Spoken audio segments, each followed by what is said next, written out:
Film dimulai dari Fosan pada tahun 1935, sebuah wilayah makmur yang terkenal sebagai sarangnya bela diri. Terlihat para guru kungfu sedang mengarahkan murid-muridnya berlatih bela diri. Di lain tempat, di rumah Yip Man, ajudannya bilang bahwa ada guru kungfu yang mau bertemu. Dari sini sudah sangat jelas bahwa Yip Man adalah orang gedongan. Yip Man pun menemuinya. Orang ini adalah Liu. Dia baru saja membuka perguruan kungfu di Fosan. Dia ingin berlatih bersama Yip Man karena dengar-dengar Yip Man terkenal sebagai ahli Wing Chun. Yip Man menolaknya secara halus, tapi Liu memaksanya. Dia bilang, kita latihan pribadi saja, jadi kalau guru Yip kalah, maka tak ada orang yang tahu. Guru Yip pun menyanggupinya, tapi dia mau makan dulu bersama anak istrinya, dan mengajak Liu makan juga. Istri anggun Yip Man melirik sinis pada cara makan Liu yang sangat kemaruk itu. Seusai makan, Yip Man merokok dulu sebentar, sedangkan Liu lanjut makan makanan ringan. Di waktu yang sama, ada seorang remaja yang hendak mengambil layangan nyangkut di teras rumahnya Yip Man. Yip Man dan Liu pun akhirnya bertarung. Saat Liu terpental, remaja itu melihatnya dari jendela. Yip Man kembali melancarkan pukulan kombonya itu hingga Liu mengaku kalah. Dia pulang dan meminta guru Yip agar merahasiakan duel ini. Tentu saja Yip Man menurutinya. Di sebuah restoran, Yuan, remaja si pengambil layangan itu, menceritakan kekalahan Liu dari guru Yip di depan tongkrongannya. Tak berselang lama, guru Yip ke restoran itu untuk menemui teman bisnisnya yang bernama Kuan. Di tempat lain, Liu yang sedang mengawasi muridnya mendapat kabar bahwa dirinya dikalahkan oleh guru Yip. Liu pun bergegas ke restoran dan mencari Yuan. Liu memarahi Yuan di muka umum. Lin pun melerainya. Lin adalah kakaknya Yuan, sang pemilik restoran. Tak mau disalahkan, Yuan pun bergegas ke atas untuk mengkonfirmasi langsung pada guru Yip.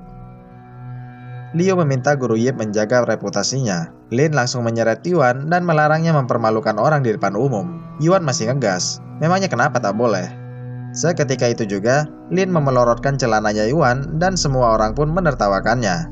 Lalu tiba-tiba saja polisi Li Zhao datang. Dia meminta agar para berandal kungfu ini tak bikin ribut. Dia juga bilang bahwa kungfu itu kan kuno, sekarang zamannya pistol, sambil menodongkannya ke kepala Yip Man. Seketika itu juga, Yip Man memblokir pelatuknya dan mendorong keluar pelurunya. Li Zhao hanya terdiam. Yip Man mengakui bahwa praktisi kungfu itu terkadang memang berisik, tapi bukan berarti mereka tak beradab. Yip Man memutuskan mentraktir polisi itu dan kerumunan pun menjadi bubar.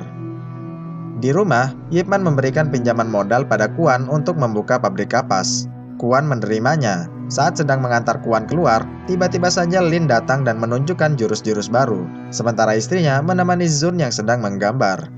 Saat asik-asiknya berpraktek, Zun datang dan menunjukkan hasil gambarnya itu. Yip Man mengacuhkannya. Sang istri menatapnya dengan sinis. Melihat dari luar pagar, warga setempat pun meminta Yip Man mengulangi aksinya lagi. Mendengar itu, sang istri marah dan mengusir mereka semua. Sang istri meminta agar Yip Man lebih meluangkan waktunya pada anak mereka. Di suatu hari, ada sekelompok pengembara yang hendak menantang para guru kungfu di Fosan. Kelompok ini dipimpin oleh Jin. Jin menantang perguruan yang pertama, dan pertarungan pun terjadi. Tapi naas, guru ini kalah. Jin mendatangi perguruan yang kedua, kali ini menggunakan senjata. Dan sama saja, guru ini pun kalah juga. Jin dan anak buahnya bangga dan merayakan kemenangannya di angkringan. Sang penjual bilang, jangan terlalu bangga dulu jika belum bisa mengalahkan Yip Man. Mendengar itu, bersegeralah Jin pergi menemui Yip Man. Setibanya di rumah Yip Man, Jin menantangnya bertarung. Yip Man menolaknya. Sang istri juga memarahi gerombolan itu. Jin merasa sedih karena Yip Man takut pada istrinya. Jin bilang pada istrinya bahwa dia tak akan membunuhnya. Bila perlu, Jin juga tak akan menggunakan tangannya. Mendengar penghinaan itu, sang istri pun mengizinkannya. Lalu, polisi datang serta memohon agar Yip Man mengembalikan kehormatan Fosan. Dan pertarungan hebat pun dimulai. Di awal-awal, Yip Man terlihat bertahan untuk mengukur sejauh mana kemampuan Jin.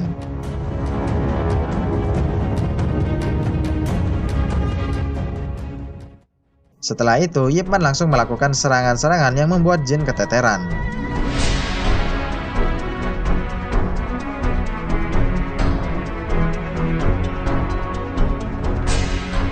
Jin bangkit lagi, kali ini dia menggunakan pedangnya, sedangkan guru Yip menggunakan kemoceng. Pertandingan diakhiri dengan terlepasnya pedang Jin, dan dipukulnya bokong Jin. Jin pun kalah, mereka keluar sambil disoraki warga Fosan. Sejak saat itulah, warga Fosan jadi sangat menghormati Yip Man. Saat berbelanja di pasar, Yip Man selalu mendapatkan barang-barang secara gratis. Itu semua adalah bentuk terima kasih para warga Fosan kepada Yip Man yang telah menjaga martabat Fosan. Namun, semua kisah indah itu berubah pada tahun 1937 saat Jepang menduduki Cina. Banyak orang-orang yang mati kelaparan. Semua jadi makin parah saat Jepang menduduki Fosan pada tahun 1938. Jepang menghancurkan banyak fasilitas. Populasi Fosan pun menyusut tajam. Adapun rumah Yip Man disita Jepang untuk dijadikan markas. Kini, Yip Man hidup sengsara sebagaimana orang-orang Fosan pada umumnya. Kendati demikian, sang istri tetap menemaninya. Saat itu, Yip Man memutuskan menuju ke toko beras untuk menukarkan barang berharga miliknya. Seusai menukar beras, Yip Man bertemu Kuan. Diajaklah Yip Man ke pabrik kapasnya. Jepang masih mengizinkannya beroperasi. Kuan menawarkan jabatan pada Yip Man, mengingat Yip Man lah yang meminjamkan modal awal dibangunnya pabrik ini. Tapi Yip Man menolaknya karena tak mau berhutang budi. Suatu hari, Yip Man tengah membuatkan bubur untuk istrinya yang sedang sakit. Istrinya selalu memikirkan persediaan makanan, tapi Yip Man menenangkannya, karena esok hari dia akan mencari pekerjaan. Yip Man ditolak oleh toko demi toko, hingga pada akhirnya Yip Man ikut rombongan pekerja batubara. Di sana, Yip Man bertemu dengan Lin, si pemilik restoran. Saat sedang beristirahat, Lin melihat guru Yip menyimpan jatah makan siangnya. Melihat itu, Lin minta bantuan guru Yip agar menghabiskan jatahnya juga. Mereka berdua saling bertanya kabar. Yuan, adik Lin, ternyata tak pernah pulang ke rumah sejak Lin memelorot celananya. Entah masih hidup atau tidak, Lin sangat ingin meminta maaf padanya. Lalu, Lin tersadar bahwa kalengnya hilang. Saat tengah mencari kaleng itu, tiba-tiba tentara Jepang datang. Polisi Li Zhao kini menjadi penerjemah Jepang. Jenderal Jepang mendengar bahwa orang-orang Fosan jago kungfu, maka dia ingin mengundang orang-orang Fosan untuk bertarung dengan para karateka. Jika menang, mereka akan mendapatkan beras. Orang-orang Fosan pun bersemangat. Lin juga ikut serta ke sana, sedangkan guru Yip tidak ikut. Tibalah mereka di TKP. Terlihat guru Liu sedang menghajar karateka. Dia menang dan mendapatkan beras. Melihat ketangkasannya itu, Jenderal Miura ingin bertarung juga. Dia ingin melawan 3 orang Fosan sekaligus. Miura akan memberinya beras, menang ataupun kalah. Dan kemudian Miura pun turun tangan juga melawan 3 orang Fosan. Salah satunya adalah Lin. Hanya dengan sekali serangan, Miura menumbangkan 3 orang sekaligus. Lin bangkit dan melawan lagi. Walhasil, Lin pun dihajar sampai batuk darah. 2 orang Fosan mengaku menyerah, tapi Lin menyerang lagi. Miura mampu mencekiknya, lalu Lin menyemburnya dengan darah. Miura pun menghajar Lin sampai terpental. Keesokan harinya, Yip Man bekerja kembali. Dia tiba-tiba melihat ada kaleng di bawah. Yip Man menyimpannya. Saat sedang makan siang, Li Zhao dan Jepang datang mengundang bertarung lagi. Yip Man menghampiri Li Zhao dan menanyakan Lin. Li Zhao mengaku tak tahu. Yip Man terus bertanya, tapi Li Zhao menghiraukannya. Akhirnya, Yip Man pun ikut ke tempat kemarin, berharap bertemu dengan Lin. Di TKP, Yip Man melihat Liu yang sudah menang. Liu meminta bertarung melawan 3 orang lagi. Miura pun mengabulkannya. Liu melawan mereka dengan susah payah dan pada akhirnya Liu menyerah. Lalu, dia pulang sambil membawa berasnya. Tapi tiba-tiba, kepala Liu ditembak.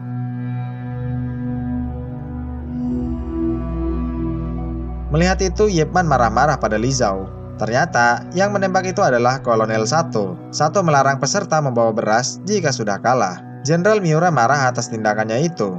Miura bilang ini cuma turnamen, jangan ada tembak-tembakan lagi.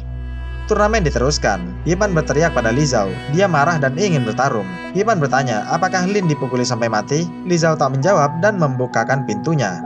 Yip Man meminta 10 orang sekaligus. Li Zhao melarangnya, karena itu sangat berbahaya. Yip Man tetap bersikeras. Miura juga kaget mendengar itu, tapi dia tetap mengabulkannya. Dan kemudian pertarungan pun dimulai.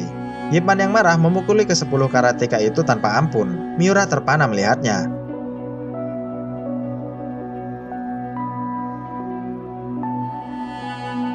Setelah ke-10-nya babak belur, Miura memintanya kembali dan memberikan beras itu, tapi Yip Man menolaknya. Yip Man pun pulang membawa beras berdarah miliknya guru Liu. Yip Man memberikan beras itu pada keluarganya. Di sana, Yip Man diperingatkan Li Zhao agar berhati-hati pada orang Jepang. Yip Man menampar Li Zhao karena menganggapnya pengkhianat. Li Zhao tak terima, karena dia cuma penerjemah. Kematian orang-orang Cina tak ada kaitannya dengan dirinya. Yip Man pun berlalu pergi.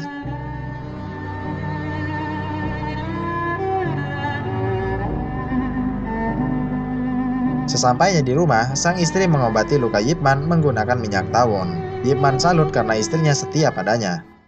Di lain tempat, di tengah hutan, Jin bersiap untuk menghadang truk. Saat truk berhenti, anak buahnya pun berdatangan untuk membegal. Mereka pergi ke pabrik kapas. Jin meminta uang, tapi Kuan dipukuli karena memang tak punya uang. Melihat ayahnya dipukuli, Chow pun pergi ke tempatnya Guru Yip. Dia melaporkan kejadian itu. Tapi sayang, sebelum Guru Yip datang, mereka keburu pergi dan berjanji akan kembali lagi. Salah satu anggota pembegal itu ternyata ada Yuan, adiknya Lin sang pemilik restoran, yang tewas dipukuli Miura. Setibanya di pabrik, Yip Man melihat Kuan yang cedera tengah bekerja. Kuan memohon agar Yip Man mau mengajarkannya Wing Chun. Permohonan itu rupanya diikuti oleh semua buruh pabrik. Yip Man menyanggupinya, dan Yip Man pun mengajarinya.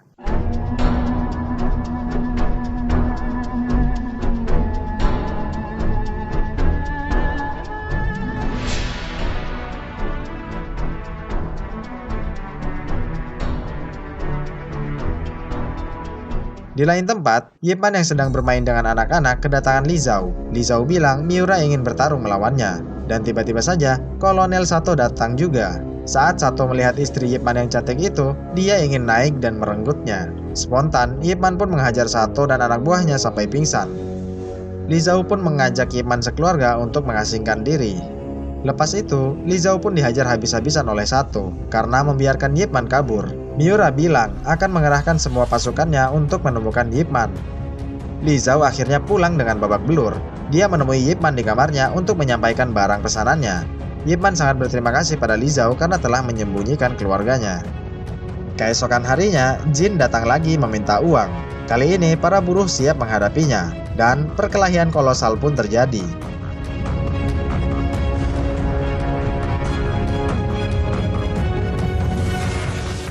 Saat buruh sedang berusaha payah melawannya, Guru Yip tiba-tiba datang dan membantu menghajar para begal ini. Para begal ini kemudian menyerang lagi menggunakan kapak, tapi Yip Man berhasil menaklukkannya. Akhirnya, Jin pun turun tangan menggunakan garpu, sedangkan Yip Man menggunakan bambu. Lalu, Yuan, adiknya Lin, ikut membantu juga menyerang Yip Man, tapi Yip Man sungguh cekatan. Yip Man akhirnya memukul kuping Jin sampai terpental. Setelah itu, Jin dan anak buahnya kabur. Yip Man memanggil Yuan yang berjalan pincang. Yip Man memberikan kotak kalengnya Lin kepada Yuan. Yuan kesal dan menepisnya. Yip Man kemudian mengambilnya lagi dan memberitahunya bahwa Lin kakaknya sudah tewas mengenaskan karena dipukuli Jepang. Mendengar itu, Yuan menerimanya dan Yip Man pun berlalu pergi. Yuan menangis terseduh-seduh saat tahu bahwa isi kaleng itu adalah sebuah layangan. Ya, layangan yang pernah dia tangkap di rumahnya Yip Man. Rupanya, sang kakak selalu menyimpannya. Dia tak pernah membuangnya. Di malam harinya, Li Zhao bergegas menemui Yip Man. Dia menghimbau agar Yip Man tidak pergi ke pabrik kapas, karena Miura sedang ke sana. Di pabrik kapas, Sato menanyakan keberadaan Yip Man dalam bahasa Jepang. Saat Kuan disiksa untuk menjawab, tiba-tiba Yip Man datang menyerahkan diri. Dia lalu dipukul hingga bertekuk lutut. Sato ingin menembaknya, tapi Miura mencegahnya. Dia meminta Yip Man untuk mengajarkan kungfu pada tentara Jepang. Yip Man menolaknya, dia malah menantangnya bertarung. Jenderal pun menyuruh bawahannya untuk menahannya. Yip Man berteriak pada Kuan agar membawa istri dan putranya pergi dari Fosan. Jenderal Miura datang ke penjara dan memberikan langsung makanannya pada Yip Man. Miura ingin pertandingannya ditonton oleh orang banyak, agar semua orang tahu bahwa kungfu Jepang lebih baik daripada kungfu Cina. Yip Man menjawabnya dengan menjauhkan nampan makanannya. Keesokan harinya, sang istri yang dibawa Kuan pergi dari Fosan menangis karena selama ini tak pernah mendukung latihannya Yip Man. Akhirnya, pertarungan pun dihelat juga. Jual beli serangan terjadi dengan sangat seru.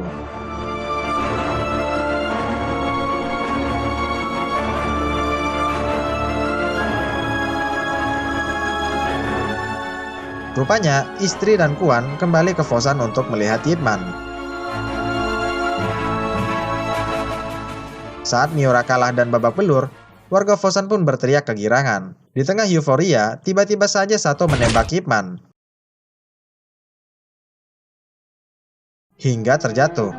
Seketika itu juga, warga pun bereaksi keras. Sementara itu, Li Zhao berupaya merebut pistol dari Sato, dan Li Zhao berhasil menembak leher Sato. Sang istri dan para warga pun mengerubungi Yip Man.